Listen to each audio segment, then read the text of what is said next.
Well, welcome to session 2 of carving a Drake Mallard, and today I'm going to focus on carving the head. So we'll rough carve the head. I doubt if we'll get to details, but that'll be a separate video. So let's get going on that. Before I start any carving though, there's some layout work that I like to do on the head, and we'll go through that in detail. And I also want to go through some of the reference items I'm using to make sure that the head shape is accurate. Okay, here are some key things you'll need to work on your mallard head. You obviously need your pattern, and I've developed a pattern for the Drake Mallard bill from this old Bob Miller Drake Mallard study cast that I've had forever. And I do that just by tracing around the bill, cutting that out so that you have a template that we can apply to the carving. Just a note on that, there are differences in sizes of reference bills, and you want to make sure that your pattern has the same size bill as the reference bill that you're referring to. Otherwise, if your pattern is a little larger than the bill you're trying to duplicate, you may end up with a stubby looking bill on a larger head. And I use dividers all the time, so I would really recommend, if you don't have that, get an inexpensive set of dividers and just do all kinds of reference dimension checks. And I know that this bill is the same size as the bill on my pattern, so I'm good to go on that. You're going to need a little cheap ruler, because the first thing I want to do is put a center line on this and then some plan outlines before we start the carving. Calipers are also good to have. These are inexpensive and they're good for big dimensions. These are just good for other areas where a set of dividers doesn't work that well. I've used this flexible rule to help strike a center line all the way around the head. And this becomes kind of a sacred line. As we're carving, I never want to lose that center line. Because if I grind off a piece of that center line, I've started to lose the profile of the pattern, which is a no-no. You're going to lose a little bit of it, in the carving of the bill. But in general, try not to touch that line until we're done carving the head, and that will assure that you maintain the great profile that you put together when you made the original pattern. Now we're going to use the template we put together for the bill, and I've given myself some marks back here by measuring the width of this and centering it so that I know I've got my template centered both at the tip and also back near the face of the bird. Now I'm going to strike a line around here and do that underneath, and then we'll start developing other guidelines. Next, I want to know exactly where this junction is between the bill and the cheek of the bird, so I'm going to use my calipers to measure that distance and then transfer that from the tip and strike a little arc here on the wood. So that gives me a guideline on both sides of where that cheek is going to be. And notice that is an arc line, so it's not a perfect match. It's just giving us a reference point here. So I'm going to have to develop the shape of the bill is actually going to be more back here. But for the initial cuts, I want to establish that line, and it's an important part of making the bird look right overall, is getting that dimension right from the get-go. Now I've used the straight edge to just establish a straight line there, and then projected that back to where it matches up with the bill. Same on this side, and same underneath. Because I like to use a coping saw to cut out the bill initially, and it gives me more control than a bandsaw, because if you gouge the edge of a bill, it's amazing how quick you can lose the characteristic shape. So I use a coping saw. Now we're going to go from the front here, where it meets the cheek, and go back normally beyond the eye here. Same on both sides, and then same back here. Just giving myself some guidelines for the rough shaping of the head. Now I'm going to give myself some guidelines. I want the head kind of in the position that it's going to sit on the bird. And this, where this line is, I've drawn it across on both sides. I'm going to drop that straight down. This is kind of where my cut will end up on this V cut. So we'll remove this piece of wood. Same on this line back here. Again, position the head the way it will kind of rest on the decoy. And then I start developing just a concept of the eye channel here, and the cheek, and the neck,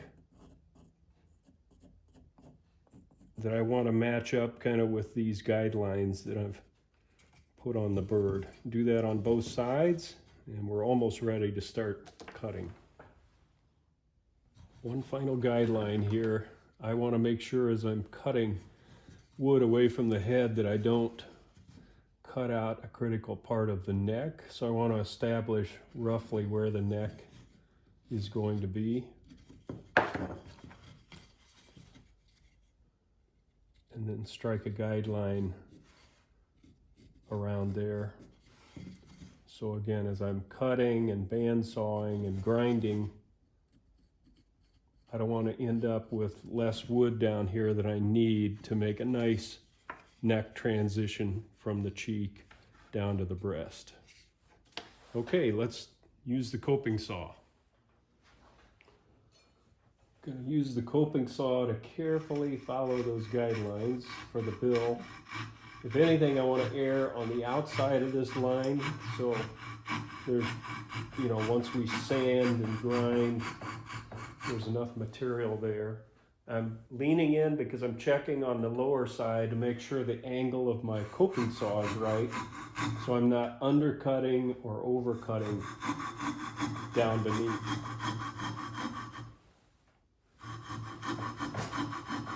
I'm gonna slow down and trying to establish where that bill meets the cheek. That's kind of a sacred line. So now I'm going to go in from the side and very carefully meet up with that other cut and not gouge the bill in the process. Do that for the other side. Again, take your time. These are important cuts because they're establishing the shape of the bill, which is a huge part of the characteristic of the species. So we don't want to mess this up.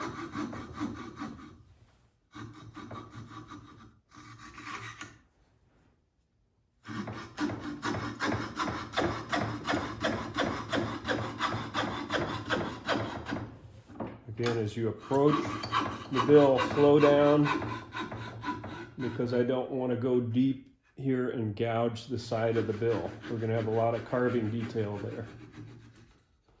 There we go. And you might ask, well, Tom, we're going to make this cut. Why didn't you just keep going with the coping saw and finish that cut? And the reason for me is this position is so important, where the bill meets the face and getting that dimension right. I want to establish that. I even pencil it So it's kind of a permanent record of where that line should be. Now I'll reposition the head, and we need to follow these guidelines. That's why I told you to make the lines so as though the head is on the decoy's body. And I'm going to be going from the edge of the bill using the coping saw again. You can use the band saw for this. I do that sometimes. It kind of depends on the shape of the head. On this particular bird, it's going to be tough to use the band saw because it's a pretty tight angle here. So I'm going to use the coping saw. I'm going to leave a little tiny bit of a shelf here. So again, I don't lose that position. And I'm going to cope this and hopefully come out down there. While I'm doing this, I'm looking at my guideline underneath on the neck to make sure I'm not cutting away too much material and losing the neck profile. And I'm okay down there. So I can go ahead, I'll go ahead and finish this cut, and then we'll move to the back of the head. So there's our first cuts. I just wanted to show you underneath. You can see I'm pretty close there, but I'm okay. That's one area it's easy to gouge into the neck area, and you can always come back with Bondo on a decoy, but I don't like to do that. Now we'll reposition the head and make these angle cuts back here. All I'm doing here is using the coping saw to take a little wood off that I don't have to grind off. The only caution here is don't make this a sharp point at the back, so leave a little wood there. And again, I'm trying to follow that guideline that I made for myself. And the key there is to not cut away too much of the cheek material. So now we have the head roughed out and ready to do some more planning and carving. The next area I want to work on is establishing where this V notch falls on the carving. And I did want to revisit something I said earlier. You're not always going to have a perfect match between your study bill and the pattern that you developed. Some patterns, the bill may be slightly longer than the study bill you have. In those cases, you use the study bill as reference, but you're going to have to adjust your dimensions accordingly to kind of make them proportional to the pattern that you have. In this case, I got lucky, and this study bill is exactly the same size as the bill I have on my pattern. And then I can just use all of these dimensions directly that way and not have to interpret or modify dimensions as I transfer them to the carving, if that makes sense. So I've got the dividers here measuring this distance from the end of the notch. I'm going to go over to the carving and transfer that dimension right there, so I know where that notch should fall. And then I'll measure the distance between the upper points that meet the face. And it looks like it's right at 1/2 inch. And use that to transfer onto the carving as well, at 1/2 inch wide. And then I'm just kind of visually looking at the study bill, and there's a little bit of a V shape to this notch. Just trying to translate that to the carving so that we can begin to establish that. This dimension, that dimension are both critical to the way your decoy is going to portray a mallard bill. So get those right. Now we can start some carving on this notch area. I'm going to use this, I'd say it's 1/8 inch diameter ruby cutter to define this notch on both sides. Once again, I've taken the sound of the blowers and everything out so that you don't have to suffer through that. And I have hearing protection and a respirator on when I'm carving. So you can see I'm just working on that notch, leaving the notched area in the middle at the original height, and just carving down a little bit on each side with this little ruby grinder bit.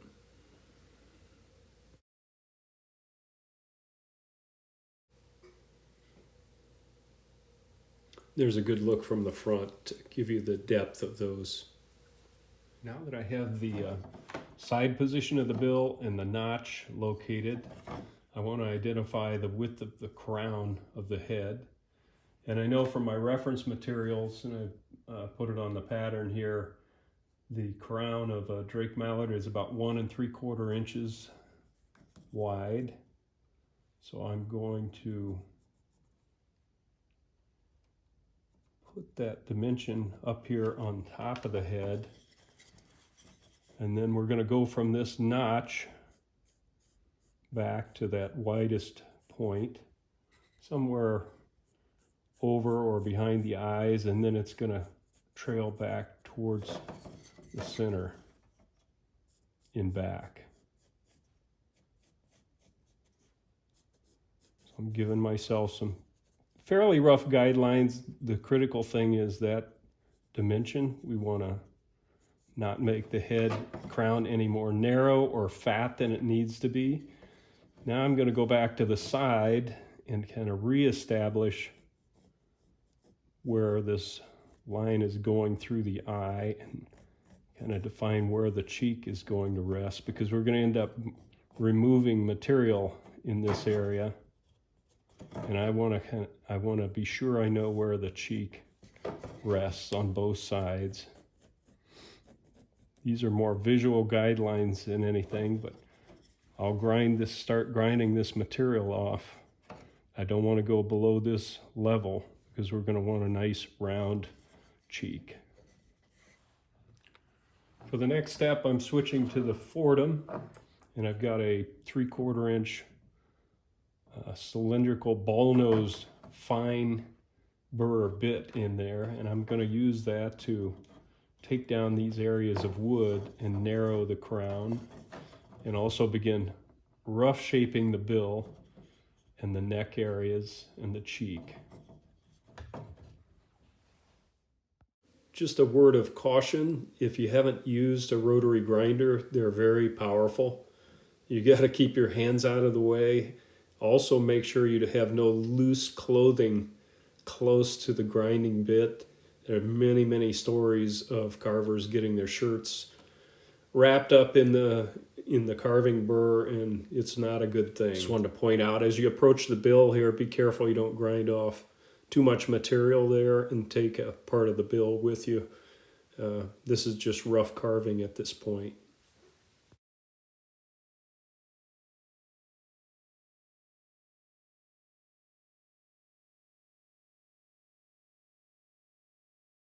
You can see here as I'm doing the neck, paying attention to those guidelines, making sure we don't gouge too deep there.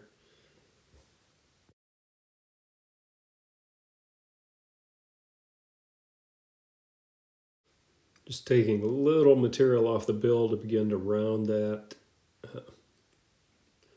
and blend it into the cheek area. Don't take too much off the tip. We have some carving to do up there, so if you cut off too much material, it's going to be hard to recover. Now I'm rounding the cheeks on both sides. I'm working to define that cheek area. Make sure you don't grind too much off in that area. Continue to work the head and develop that characteristic hourglass shape from the front.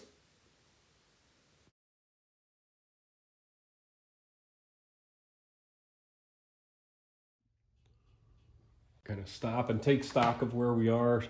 Notice that I'm kind of developing this hourglass shape. I haven't rounded the crown yet because I want to establish the depth of the eye channels before rounding the crown. But we've got that dimension set. Notice I haven't lost the guideline of the cheek and bill interface there on either side. That's still intact. We're going to use a different bit to get in this area under the chin and neck area. That's where we stand. The notch is still clearly there. I'm going to use a bullet-shaped ruby bit to kind of work this area under the chin and develop this rounded neck.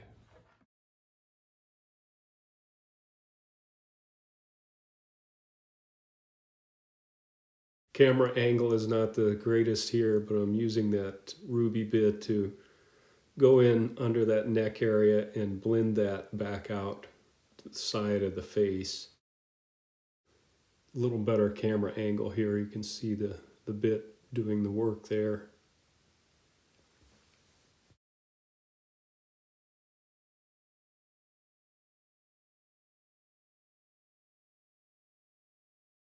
And just a quick view of that area after the carving is done.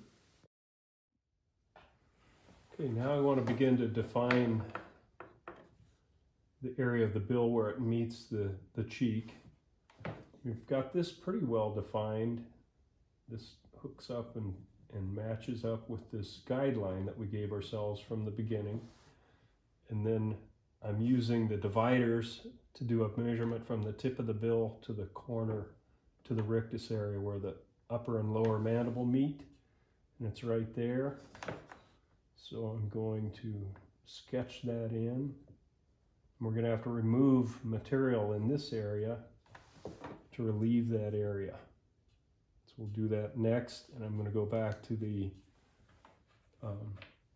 cylindrical 1/8 inch bit to carve out that area on both sides. Going to use that same bit to define these points, upper points of the bill where they meet the face, and kind of clean up that edge in the notch area.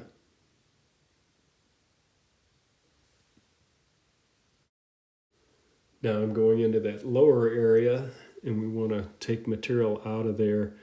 And the width in that area should match up with the width of the bill. So in other words, the bill width continues back into the face in that area. So that gives you a guideline on how deep to make that. Maybe a little easier to see that working on the opposite side here. Now I'm going to go back to that bullet-shaped bit and blend out these hard edges back into the face and just make a nice soft transition in those areas to the bill.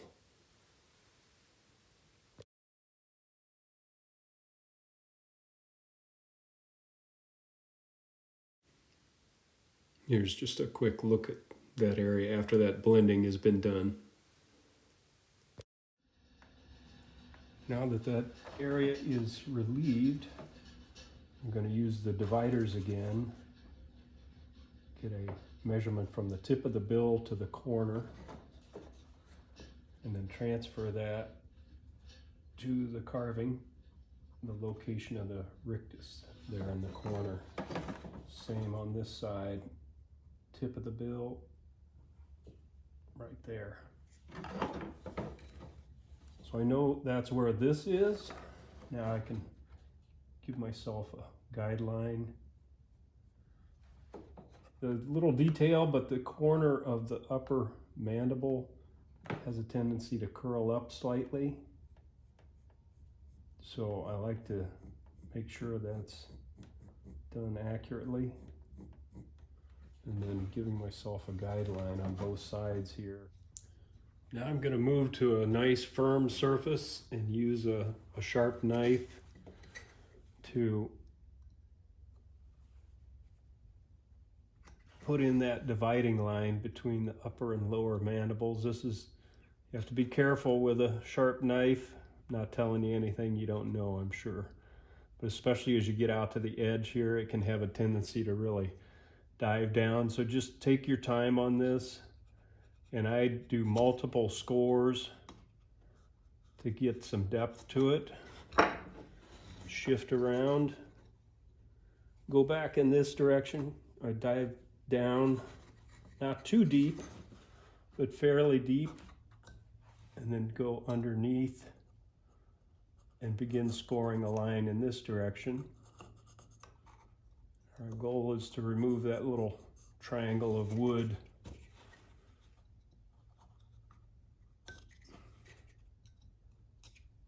Like that. And we'll come back and clean that up.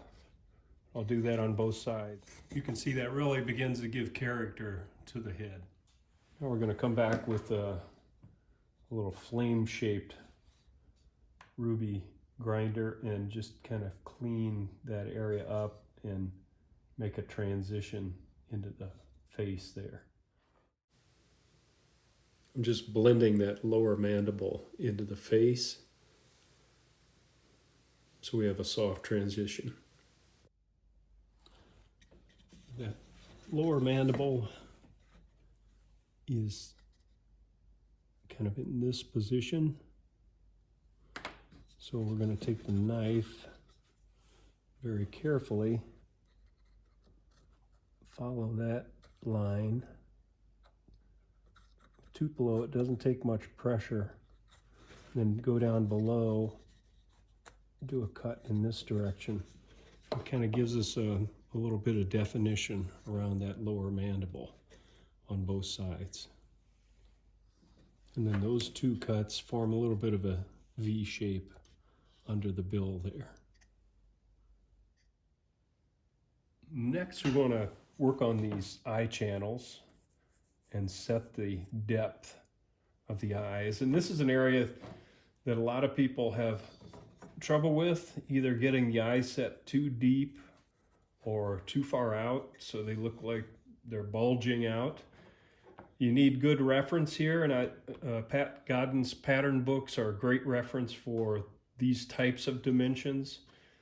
I know that the distance between the eyes at the front of the eye is 1 inch on a Drake Mallard, so I've set my calipers to that.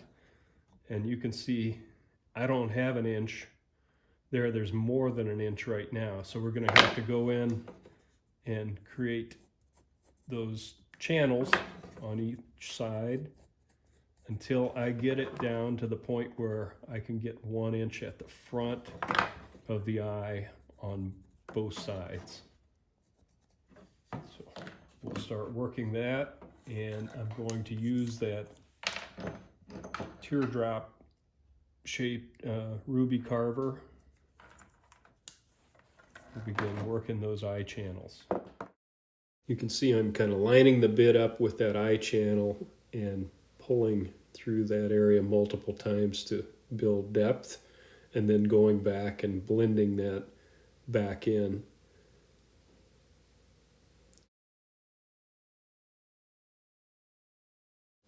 Just keep working on that and blending up into the crown area, and then a final check with the calipers, and looks like we're right on the money where I want to be there. So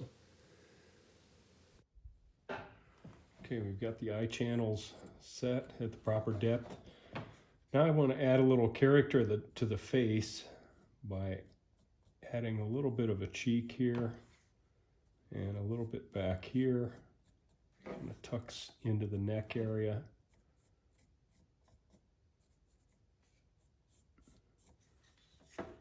Then on both sides. And these tend to cast some shadows and give the head some character, as long as you do them subtly and not create too much of a big shadow there. Moving back to the bullet-shaped ruby bit, we're going to use that to begin to define those features.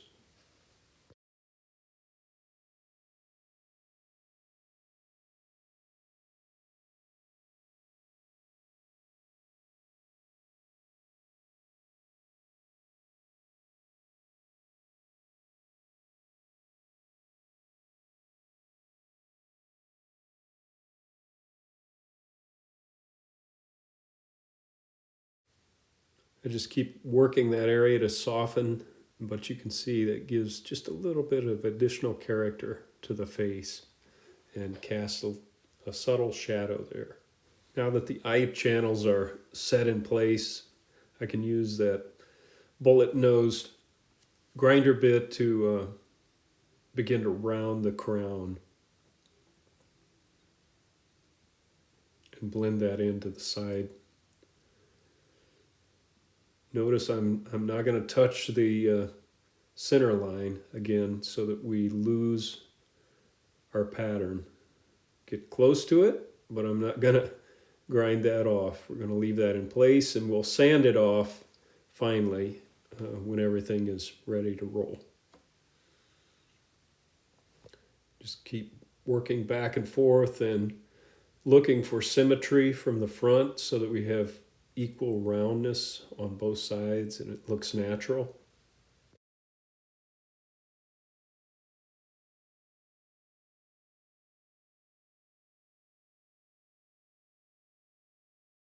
Next step, I'm just going to put a little bit of a detail behind the eye here to define the crown and the cheek a little more.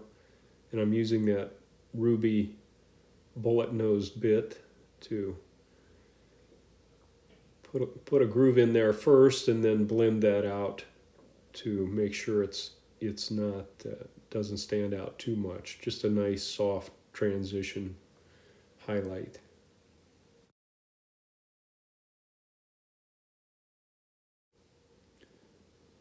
Now I'm going to take the Fordham with a 1/2-inch sanding drum and just do a kind of a rough sanding overall. This is like 120 grit.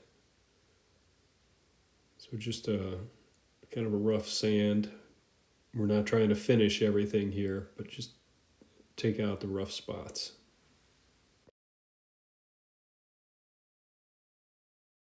It's a broken record here, but don't lose that center line even during this process.